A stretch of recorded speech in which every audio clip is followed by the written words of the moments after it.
I just found this book up in the room where I'm staying, upstairs.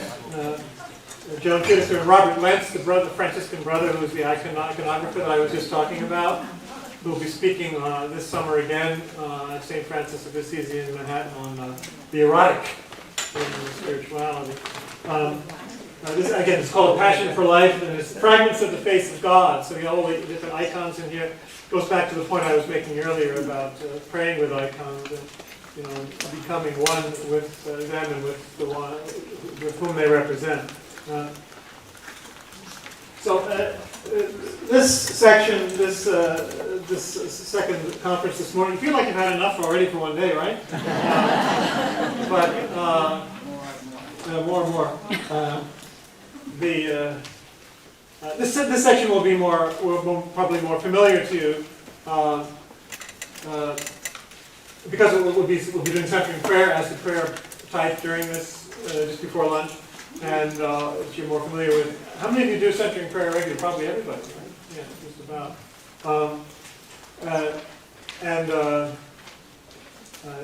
What I want especially to do is you sometimes get criticism, and I got criticism when I came to my new parish, the one I'm currently at, with even Catholics who think that centering prayer is covert Hinduism or yoga or something, which, first of all, is not bad. That's not an insult. It's like what I was saying this morning. We're all basically Hindus in the sense of, connected to how we're created. I mean, today it's like calling somebody gay. I mean, that's not an insult anymore, I hope. So what I will be doing, and you've probably heard this kind of thing before, I'll do what I did at my parish, presenting, well, where does it come from?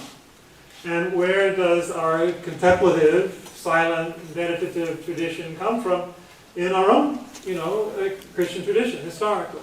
So I'll be presenting some of that. So we will be speaking now about this fourth level, particularly in the contemplation, the silent type of meditation.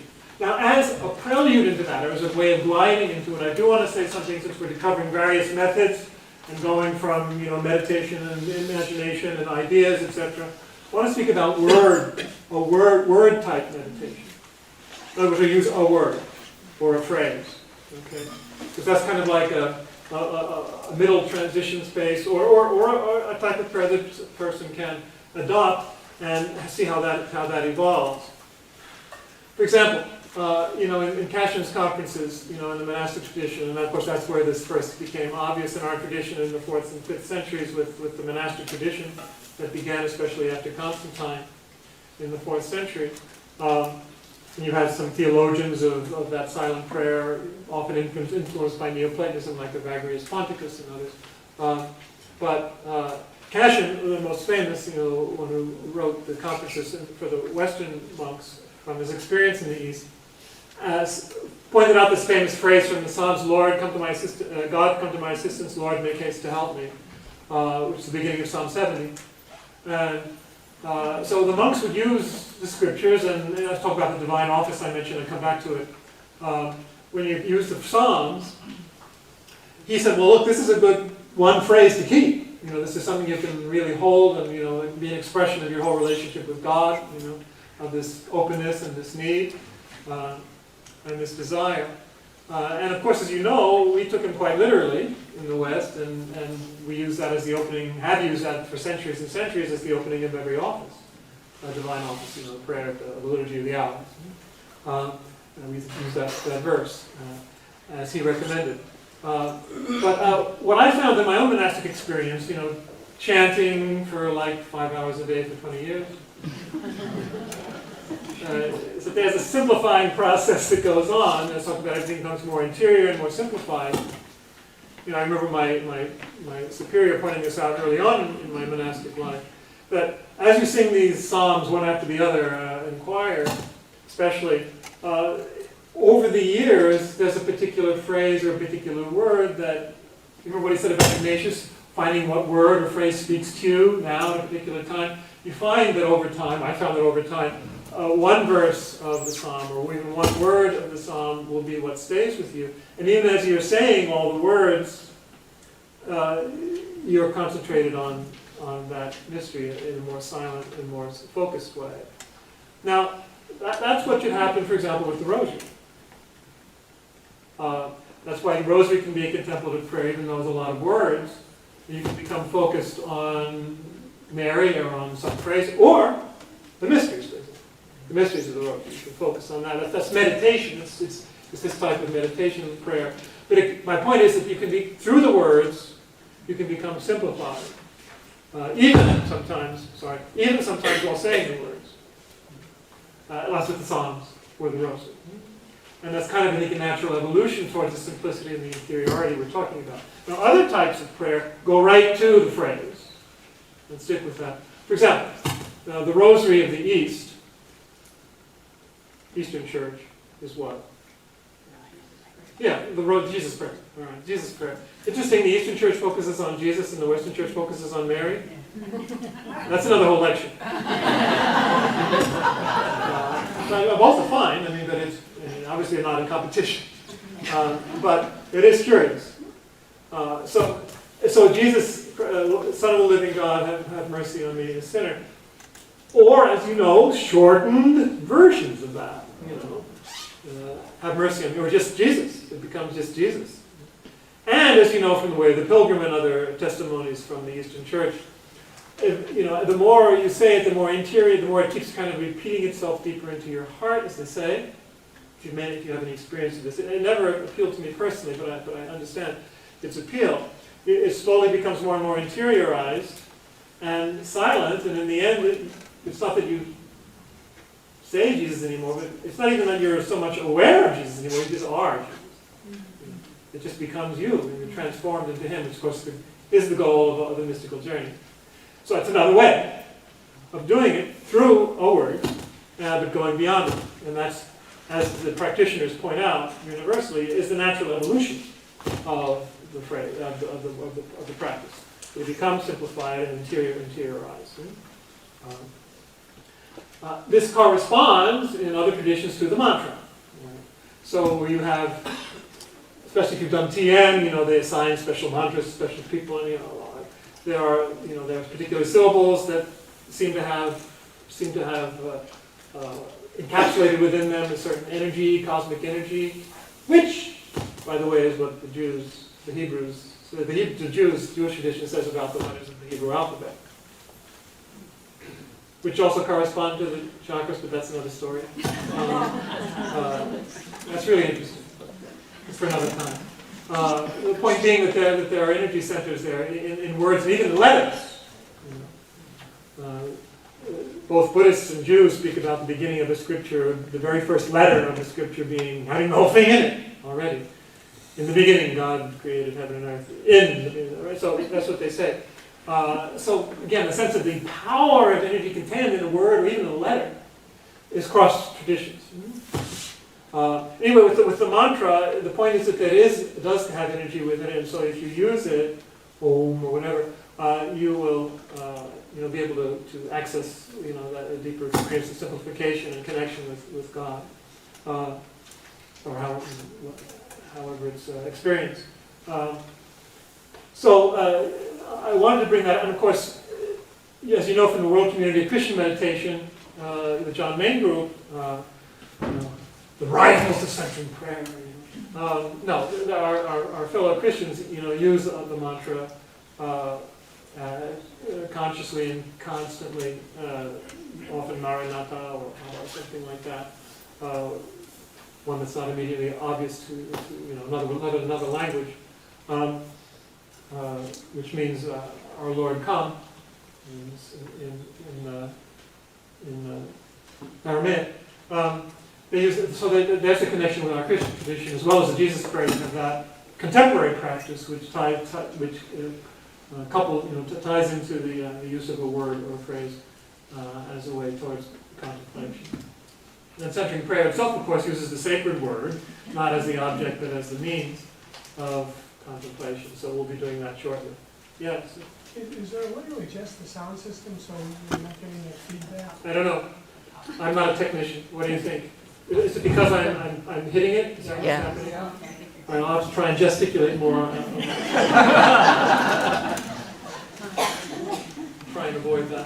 All right, so going back to the father of Christian mysticism, the father of mystical theology. Well, Origen, I mentioned earlier about the spiritual senses. He was a great scriptural mystic, probably the greatest theologian, with the possible exception of Augustine of the first millennium. Christianity was Origen. He had a rocky history in terms of theological acceptance of him, rehabilitated by Cardinal Henri de Lubac in the middle of the 20th century. But a great mystic, and he helped formulate some of the levels and the types of prayer. Wrote a commentary on the Song of Songs, with a great, perhaps the most mystical book of the scriptures, with the possible exception of the Book of Revelation. Both my commentaries are on YouTube. But then he inspired, the great theologians of the 4th century, and of course Augustine and Ambrose in the West, but also in the East, Gregory of Nyssa, St. Basil, St. Athanasius, all these great figures. And what you find already in them, St. Gregory of Nyssa is often called, I think rightly so, the father of mystical theology. He really began formulating it. He wrote again the most beautiful commentary on the Song of Songs, and the only one that's complete. People like St. Bernard later wrote, but only got to the end of the 2nd chapter. But this one is actually complete. So you immediately know you're in mystical territory if you've got a father writing commentary on the Song of Songs. But another of his works, equally important, is called The Life of Moses, as some of you may know. Many of these works of these authors are available in the Classics of Western Spirituality. Okay, they're still in print, you can find them, and they're presented in a way that's accessible.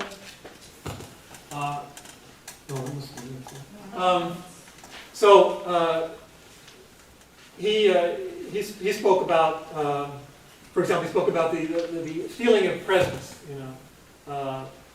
The ascesis, the feeling of presence of God. Phrases like that, which began to articulate what the actual experience of God is. But in his theology, especially in the song, he points out that we're continually growing. We're going from stage to stage in a never-ending, you would even say even beyond the grave, in a never-ending progression. So he says, in the bride is told by the bridegroom, "Arise, my beloved." But then in the next chapter he says, "Arise, my beloved." He says, "Again?" Yes, of course. You never stay where you are. You continually make progress and grow because it's infinite. God is infinite, and so is our capacity. We're created in God's image. So that's one of his main points. And he uses Philippians 3, where Paul says, "Not that I've already perfect, that I've already attained it, but I stretch out, I've been seized by Christ, I stretch myself out, literally in Greek, ekphenomenos.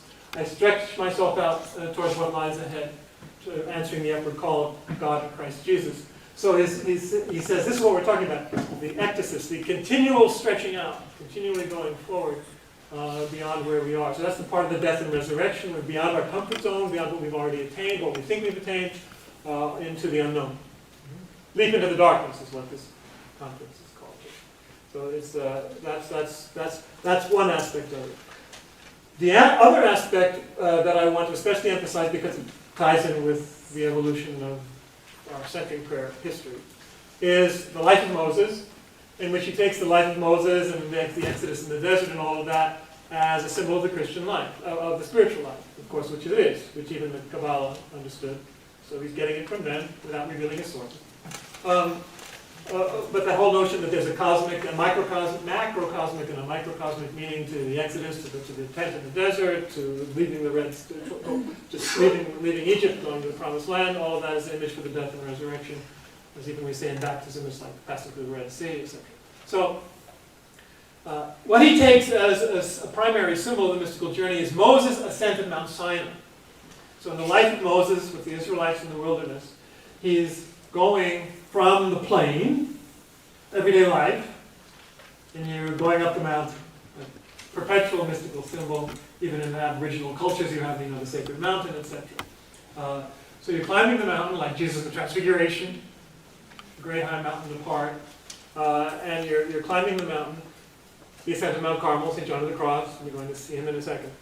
So you're climbing Mount Sinai, answering the call of God, where you got the Ten Commandments eventually. And it says there's the trumpet sounding, the loud trumpet call, if you read Exodus 19. And that's the sign of the angels passing through the realm of the earth into the realm of angels, where the clarion sounds of, the angels' voices that come down upon you, drowning out everything else. Then you enter the cloud on Mount Sinai. Your top is covered with a cloud. Cloud of unknowing, the bright cloud of the transfiguration, cloud, okay. Clue. In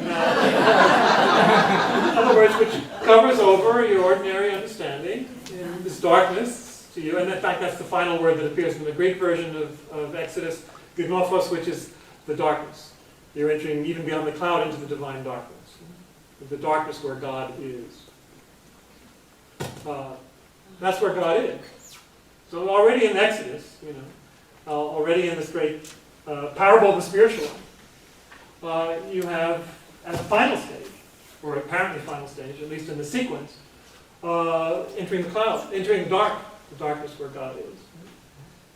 Why? Well, as Thomas Keating and others, and Thomas John the Cross and others have always pointed out, Thomas Merton, no concept, no image, no word, nothing like that is adequate to God, because God is beyond all words and images. Duh! Well, of course, God is. At most, you can say what John the Cross says very clearly. God speaks only one word. The word, in the beginning was the Word was God, the Word was God. And he speaks it in silence. St. Augustine will say, the language of heaven is silence. They don't speak Latin in heaven. Or Hebrew or anything else. Or you can if you want, but don't waste your time. The silence is overwhelming. And you become accustomed to the divine darkness. John the Cross will later explain in more detail. You become accustomed to the darkness as you enter into it. And you realize that darkness is light. We often quote Psalm 139, one of the translations of it in the Vulgate. In the darkness is your light. As your darkness, so your light. And in the darkness is my delight. That's the Vulgate translation, which is wrong, but it's spiritually true. So the point being that the darkness becomes light for you. You get used to the dark, and it becomes because it's the divine darkness. That is what's quoted by our friend Dennis the Areopagite. Ever heard of him? No. Some of you must have. Dennis the Areopagite, he became really famous. One of the most influential figures in theology in the whole of Christian history. Thomas Aquinas quotes him constantly, because he was thought to be Dennis the Areopagite. Who's that? If you read the book Acts, I think it's chapter 15 or 16, where when Paul is in Athens, he makes only a few disciples, including Dennis the Areopagus, the Areopagite, and a woman named Damaris. So the author of these treatises masquerades. It's a Syrian monk of the 6th century, we think. Masquerades so he's called Pseudo-Dennis now, but Pseudo-Dionysius. But the point is, he like so many authors in those, even in the New Testament, you have pseudo-pseudonymous authorship, and it's not called plagiarism or deception or fraud or anything. It's just the way that people spoke and operated. So fortunately for us, because it's very profound stuff, he has a treatise called On the Divine Names, and he goes through all the different names of God and Christ, etc. So that's on this level, meditation. Then he has a little short treatise, which is the most important one, up on this level, which is called Mystical Theology. Dennis the Areopagite is mentioned by name at the end of the Cloud of Unknowing, which of course is written in the 14th century, which was the source of century prayer, as we're going to see in a second. So he really was an influential. And there's this quote from him at the end, in chapter 1, paragraph 1 of Mystical Theology by Pseudo-Dennis of Dionysius. So, in the intent practice of mystical contemplation, leave behind the senses and the operations of the intellect. Please don't deify the intellect. People think because they know theology that they're not just smart but holy, and that's absurd. Mystical theology, when the fathers of the church called somebody a theologian, that meant they had experienced God, not that they got a degree at Harvard. Okay? A theologian is someone who knows God, who's experienced God, not someone who's learned about God or pretends to know something about God. So, leave behind the operations of the intellect. The intellect doesn't make you spiritual. Do I need to repeat that? And leave behind all things that the senses or the intellect can perceive, and all things which are not, and all things which are. Okay. Strain upwards, like that, stretch myself out. Strain upwards in unknowing, as far as may be towards union with Him who is above all things and above all knowledge. For by unceasing and absolute withdrawal from yourself, I'm going to leave the ego behind too, sorry. And all things in purity, abandoning all and set free from all, you shall be born up to, and this is the most famous phrase from Genesis, the ray of divine darkness. The ray of divine darkness. Remember, darkness becomes light. God's light, His ray, is dark to us.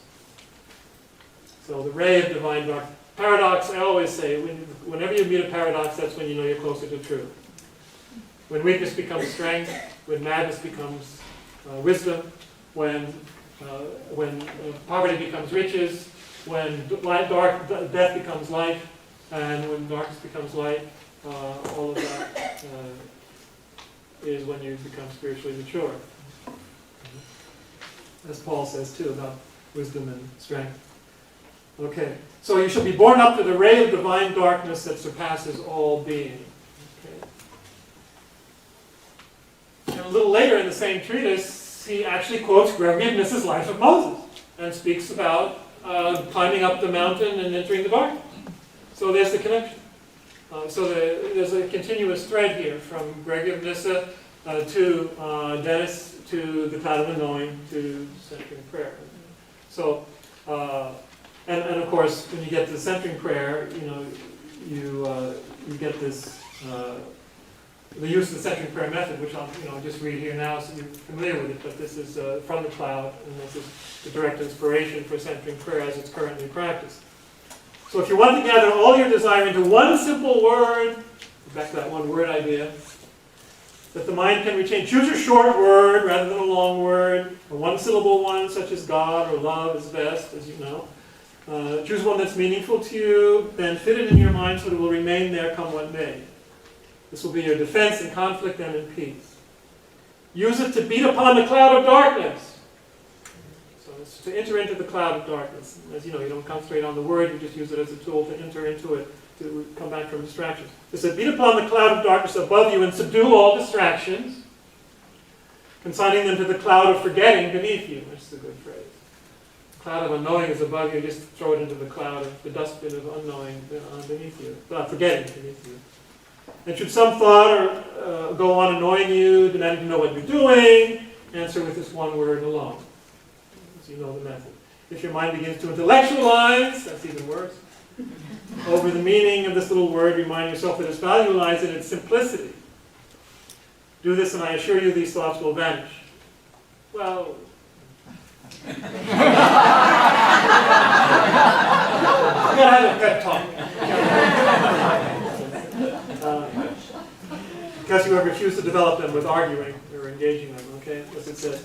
And then William Johnston in his introduction says, so this little word is used to sort of sweep away all images and thoughts from the mind, leaving it free to love with the blind stirring. That's a good phrase. Blind stirring, like the Spirit who prays within us beyond words with ineffable groanings, as Paul says, that stretches out, again, toward God. So that's the mystical genesis, theological genesis of, and defense of this wordless prayer. Sometimes you get a criticism from people that says, well, St. John of the Cross, he says, has like 3 signs, when you're ready to enter into this kind of prayer and not just meditate and use your imagination and all these things. Well, that'd be an interesting thing to look at. In my experience, when I was a young Jesuit, I found, I was doing the initial meditation and all of that, and then within the first year, it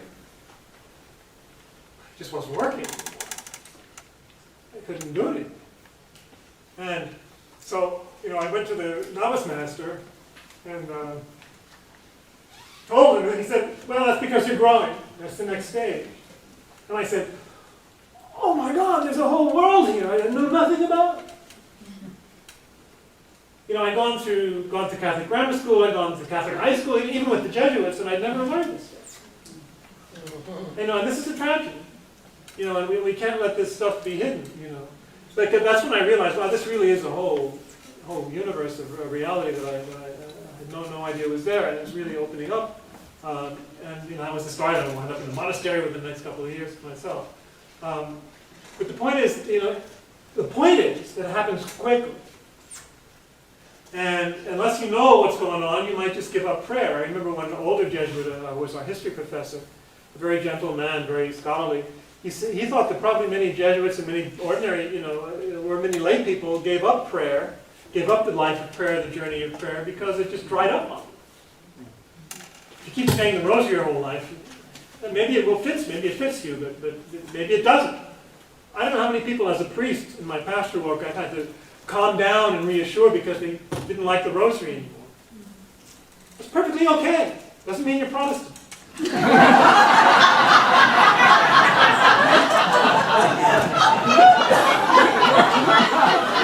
Or if you don't love Mary, you don't listen to Mary. It's just a different way.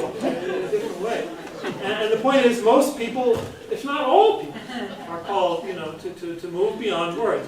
You can keep using words, keep praying the rosary, keep going to Mass, keep saying the office I do. It's great, very nourishing. But you're going to find a real necessity in your life, a spiritual, a deep urge, need to go into silence, to leap into the dark. And that's normal. It's good. And that's just the way it progresses. So I would just like to share, in case you've probably heard them before, maybe not, those 3 signs. There are 2 versions in John of the Cross, one in the Ascent of Mount Carmel, one in the Dark Night. And they're not exactly the same, but for our purposes, this might be helpful. So you can see, they do not get satisfaction or consolation from the things of God or from anything else. So it's not that they just have what's called, the spiritual, one of the capital sins, sloth or acedia, where you just, I don't care about God, but I'm going to just go out and get a beer, or I'm going to, do drugs or whatever. It's that there's a restlessness, a lack of satisfaction in anything. Something's going on that's kind of transforming you. So you don't get satisfaction from the things of God as you used to. The way you've been practicing the things of God with meditation and devotions and other things. If that dries up on you, it's a good sign. Provided that you're, for example, the second sign is the memory turns to God solicitously with painful care, and the soul thinks it's not serving God but turning back because it's aware of its distaste for God. So in other words, you're anxious about it. You don't have taste in your exercises that you had before, but it bothers you. What's going on? What's wrong with you? Am I losing my devotion? So that's a good sign. It's not that you're indifferent or that you don't care, but that you don't know what's going. You can't. You're just moving to a different stage. For that. The third sign,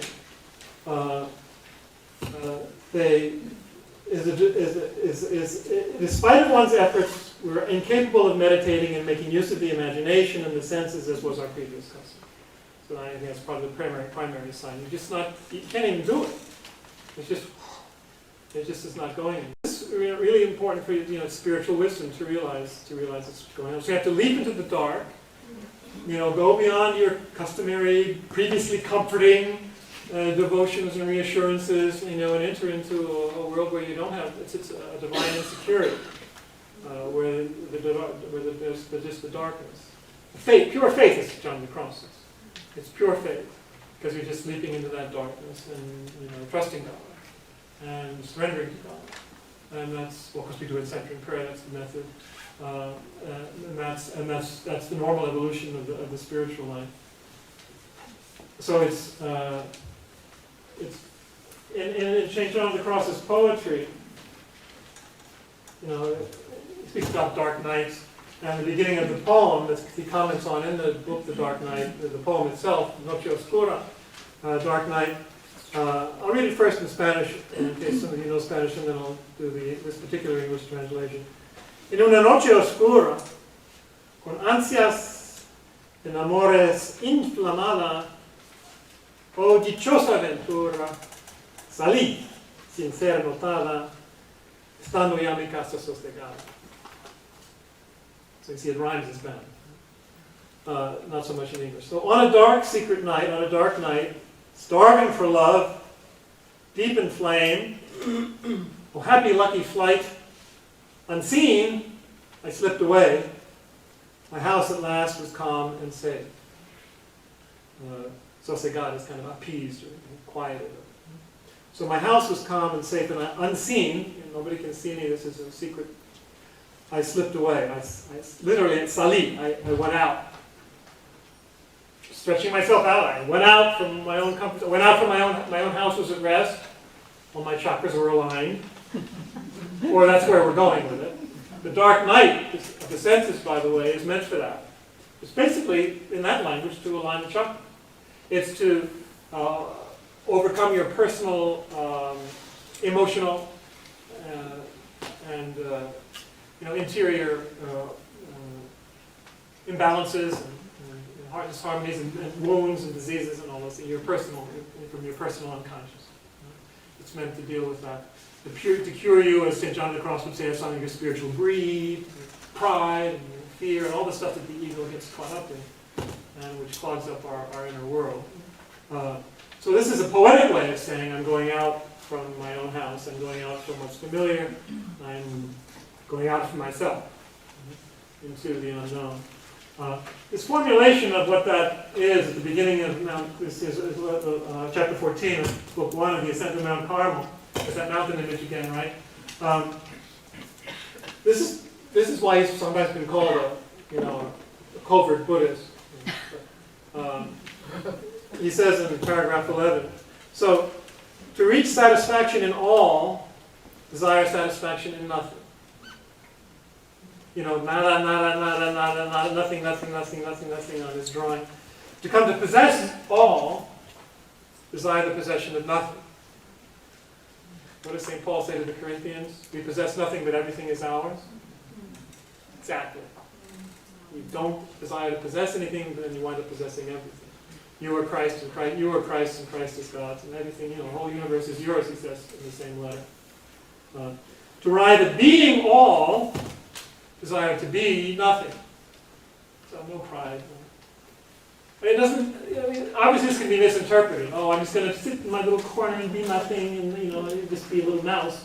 That's not the point at all. It takes a really strong personality to be able to do this. To overcome all that need for affirmation. Well, as Thomas Keating says, for affirmation and, security and all that stuff, as he says. To come to the knowledge of all, desire the knowledge of nothing. That's even clearer. No knowledge is acceptable or possible here. I decided to know nothing except Christ crucified. So that doesn't, it's got to be nothing that you're content with, that emptiness. That sounds Buddhist. We'll come to that. So he expresses it another way. So to come to enjoy what you have not, you must go by a way in which you enjoy not. I mean, you don't find the joy that you had previously. Your senses of being re-educated, you're being spiritualized and harmonized and transformed, as we've been saying earlier today as well. But of course, in the end, you find even deeper joy, because it's not dependent on these external things so much. It's more constant. Your joy becomes more constant, but it's subtler and it's deeper. It's heaven, actually, already. A foretaste at the very least. So to come to enjoy what you have not, you must go by a way in which you enjoy not. To come to the knowledge you have not, divine knowledge, you must go by a way in which you know not. Sin ser notado, without being noticed, without knowing where I was going. It's what the letter of Hebrew says about Abraham. He went out from his country and didn't know where he was going. Exactly. That's human life, by the way, so make the best of it. To come to the possession you have not, you must go by a way in which you possess not. Back to that again. And then, to come to be what you are not, ostensibly, you must go by a way in which you are not. Jesus told St. Catherine of Siena, I am the one who is, you're the one who's not. Actually, the point is, though, so you come to be what you are not. You realize you are one with divine nature and you are one with God. And so, what's more being than that? But you have to go by that way. Otherwise, the ego takes on hold and messes up the process. And stifles the process. I read recently a really interesting presentation of what the dark night of the soul is as far as opposed to the dark night of the senses, in which you're really purged of every last trace of ego. And it comes in people's lives in various ways, in various intensities at different times, so you don't put a map on your wall. But he says the personal unconscious is what's purged away in the night of the senses. The collective unconscious is what's purged in the night of the spirit. What that's saying is archetypal, cosmic energies, archetypal stuff that you find in Carl Jung or Tarot and all this stuff. We have these cosmic symbols of, like the interior hermit or the priest or the high priestess, whatever it might be, or the magician. All these great archetypes that are part of who we are, with the inner monk, as Thomas Merton speaks. That has to be purified as well, so the ego doesn't latch onto that. As soon as the ego latches onto, tries to live an archetype, you have madness and megalomania and ego inflation, to use Carl Jung's term. That's the really dangerous stuff, where the ego identifies with something as large and powerful as an archetype, which are in all of us. So we have to integrate all that stuff without the ego tainting it. And so in other words, it's us, but it's not us. It's only God. We are nothing, literally, as we just said. We discover we're nothing, but we're everything in God. But we're only something or everything in God and not in ourselves, which was Adam and Eve's problems. They tried to reach out and do it all by themselves. Not to mention creating duality, but that's another topic. But we will come back to non-duality shortly. So, any questions on that so far, or comments? I'll do like couple final points. Yeah, I was thinking if we're striving for this no thing or nothing in all aspects of our being, right. Then when I think of death, I think of going into that nothing, exactly, that darkness that appears dark on this side of reality anyway. And I ponder the thought that many people fear death because they believe they are being annihilated. That's right, yes. However, it's not really being annihilated, it's being consummated. Yes, because you're arriving at that which you know not and which you possess not, which is really you. Yeah. Your true self in God. Right. Eckhart Tolle speaks about the identification with form. That is so much the ego's thing. So if we identify with our body or our particular personality, then we are going to lose that. And if that's what you're afraid of, well, with good reason. All right, but that's not you. That's not your deepest you. Unless you've been leading a spiritual life, you won't know that, and you'll cling with every last ounce of energy to this, frail form, the shell. Which is part of us, but I mean, it is really energy. It was just going to be reformed in a different way as it was in Jesus' resurrection. But the point is, we can't identify with the form that way. And it's an illusion to begin with, as the Buddhists remind us. We'll see that this afternoon. All this stuff is not who we really are. As one person said, your death is just an imaginary end to an imaginary form.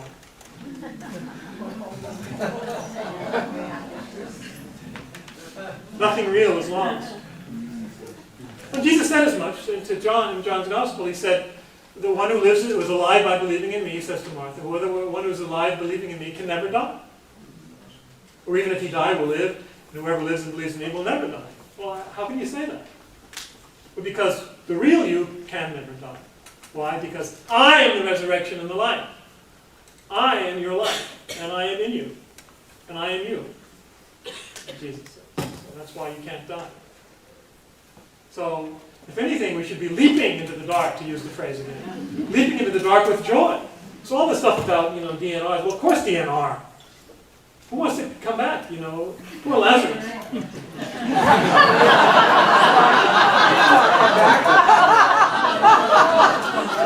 Of course, in his case, it was for the glory of God to be manifested. There was a reason for it, but still, we should be, eager to move on when it's our time.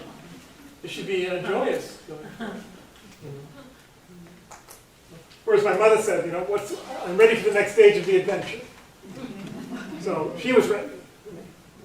But the point is that if and I'll put it this way, to use a phrase that Richard Rohr loves, if we die before we die, we won't die when we die. If you're accustomed to this, leaving your comfort zone and dying to your petty little fearful, egotistical self every day, if you die every day, as St. Paul says, well then when the final leaving the imaginary form comes, it's a piece of cake. Because you're so used to dying every day. But if your ego's clean to every little thing, every day, trying to build itself up, when the time comes for the ego to die, it's going to be hell. Literally. Because that's what hell is. God doesn't send you there, you're already there. So that's why it's a life and death adventure of prayer. It's a matter of life and death. And you can only live by dying, as even the Four Seasons remind us. And baptism reminds us. Passion and resurrection. So that's the process. So that's why it's Christian. It's not just Buddhist. John of the Cross is talking about the co-Christian process, which is the human process of the continual dying and continual rising. So it shouldn't be an issue. Yes. I'm thinking of this Zen sacrilegious thing of they believe that you can still experience people who have died, their spirit. And when my mother died, she said, I'll still be with you after I die. Well, of course she will. How could she not? So it's not really There's no separation of time and space anymore. And that's how we're communing with the saints. Yes. They're dead. What did Jesus say? I'm the God of Abraham, Isaac, and Jacob. I am the God of the living, not of the dead. They can't die. They can't die. So all of that. Paradox, death is life. So this is all magnificent stuff. And it's often expressed in Teresa and John, for example, in terms of the divine espousal, where the divine marriage, you become one flesh. Just like in marriage you become one flesh, you become one spirit, as Paul says to Corinthians, 1 Corinthians 6. Become one spirit with the Lord. You be sharers of the divine nature. He quotes that in John of the Cross, the sharers of the divine nature in 2 Peter 1. Or that all may be one as you, Father, in me, and I in them, that they may be one in us, that they may be perfectly one. That's John 17. He quotes that as well. That's what we're destined. So you know what he says in the 2 paragraphs later, after he quotes that from John 17? He says, "O souls created for these grandeurs and called to them, what are you doing? How are you spending your time? Your aims are base and your possessions are miseries. Wretched blindness of your eyes. You were blind to so brilliant a light and deaf to such loud voices, because you failed to discern." So when you get a taste of this, you say, why did I waste so much time? Well, of course, there's no ultimately time lost in God's time, because it's all led you to where you are now. So nothing is lost in that sense. But it is a reminder of how much a life and matter of life and death it is, and your true life is here in this mystical transformation. And ultimately, as the great mystics say, it's not just a marriage like two in one. It's non-duality, which is there's no separation anymore at all. Shares of divine nature. You're not two anymore. Just like in one flesh. You're one spirit. You're not one. It's not monism. It's not like kind of like completely dissolving. But it's not two. Non-dual. It's not two. And as Richard Rohr's been pointing out especially, this is what we have to recapture, that sense that this is the goal of every mystical tradition. He calls Jesus the first non-dual teacher of the West. Because it's so clear, what I just said then, all may be one. So that's what we should be stretching ourselves out toward. But let God do the pulling, because we don't know how to do it. We know how to pray as we ought, as Paul says. We'll just mess it up because then the ego will be doing it. And that's why you have to go through all that passive purification, because only God can do it in us. And lead us through all those archetypes and through our true self, through our false self, to our true self. So we'll be talking more how Zen can help us in this process, how I found it can help me, and others have, like Merton and Robert Kennedy and others, this afternoon. So what I'd like to do now is do our 20 minutes of centering prayer, and then we'll have a few minutes also for final comments and questions before we stop at 12:35.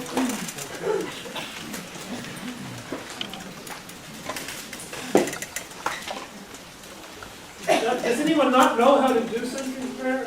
Because you said some of you haven't had the experience. So you know the sacred word. I talked a little bit about it. You use just pick a word, 1 or 2 syllables. It's a way of focusing on the silent presence of God and consenting to His presence and action within you in pure faith. So that's what we're doing here. Having experience of that. Okay. Oh, so what I'm going to do is, actually I'm going to do what I do in my own centering prayer group. I'm going to start with a chant. Instead of a reading, etc., we're going to do a Gregorian chant to get us into the mood. And then we'll start measuring the 20 minutes from that. So this is from Lent. It's from Psalm 122. It's the beginning of Psalm, beginning and then the later verse of Psalm 122. I rejoiced when I heard them say, "Let us go to God's house." May peace reign in your walls, and in your palaces, peace. So we're going to God's house, which is you, and may peace reign in your walls, and prosperity in your towers. Prosperity of grace. So this is a lovely chant, I think you'll see. And we'll glide right into the centering prayer with the three gongs at the beginning and 3 gongs at the end.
that chant, I just used an antiphon.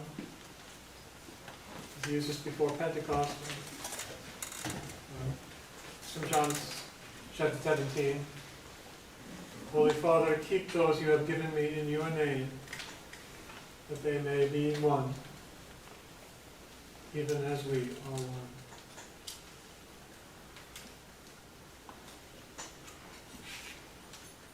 So we have a few minutes in case we come back, in case anyone has another comment or question, or a comment as a result of this. Yeah. Why is it called the cloud of unknown? I think I kind of made it clear from all that stuff. Because well, it's a phrase that comes from the cloud, and he uses it because you enter a cloud of your mind where you don't know anything. It's your usual way of thinking, your usual concepts, your usual epistemological capabilities are clouded over. You can't use them anymore. You can't. Not just that you don't have to. You can't. As John of the Cross was saying, you can't even do it spiritually. So I formulated my own answer, which I'll offer you to see Sure. if it resonates. It's beyond the capacity of our normal perception. Right. Another way of saying it, yeah. Definitely. This is divine darkness, divine light. But it's a paradox because Oh, yes, exactly. That's where truth lies. That's where truth lies. Always in the because past. it's not knowing as we know now, but Yes. knowing As God knows. So we'll know God as God knows, and we'll love God as God loves. And we'll love everybody and know everybody as God does. Because in the end, they'll just be gone. Non-duality. We'll talk more about that this afternoon. it's the same cloud as Mount Sinai. Oh, basically, yeah. They're all symbols of basically the same thing, yeah. Yeah, right. Anyone else? Yes. We haven't talked about breath at all. This afternoon. Talking about the signs of John of the Cross, that we're going to move on to another stage of spirituality. It's the first sign that your customary ways of praying become stale. That's the main sign, yeah, that's the main sign. And if there's still a desire to serve God and to know God. So it's not just that you're lazy or you lost interest. Yes. One thing I thought of when you were talking about the nada and no thing between God and us. Cynthia Bourgeau gave a retreat here once, and she said, when you get to that no thing between you and God, your heart, because you're not in the ego, your heart becomes like a quivering blob of mercury, just quivering awareness, and you stop walking by cones, and you're plunged in this dark, and all of a sudden through grace, the rods kick in. Rods and cones. Yeah. You're walking normally in light by the cones, but when you're plunged in that darkness, it's like spiritual cones.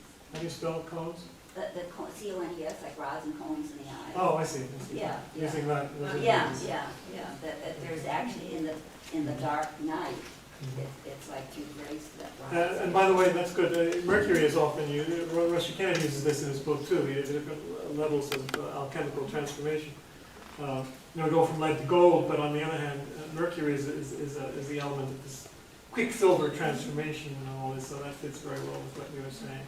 Your heart becomes like mercury; it can go anywhere, take any form, become all things to all people. Yeah, a couple, one or two. I find when I do centering prayers in a group of people, I can quiet myself much more easily than when I'm by myself. All that energy. Oh, absolutely, and that's why it's good to do it in a group. Why the community is so important, the fellowship in Christian spirituality, and why also the Sangha in Buddhist spirituality was one of the three treasures, Buddha, Dharma, and the Sangha, which is the community, the group, is precious. Because of its own intrinsic value and because of the help it brings to us in our own practice. Any other comments? Questions? Guess what? Yes, one more. I enjoyed the Gregorian chant, it really just settles me down. I think that's why I use it in all my groups, and of course I was hoarse after 2 hours. Anyway, yeah, it's just very, very beautiful. I think Mike has a few announcements.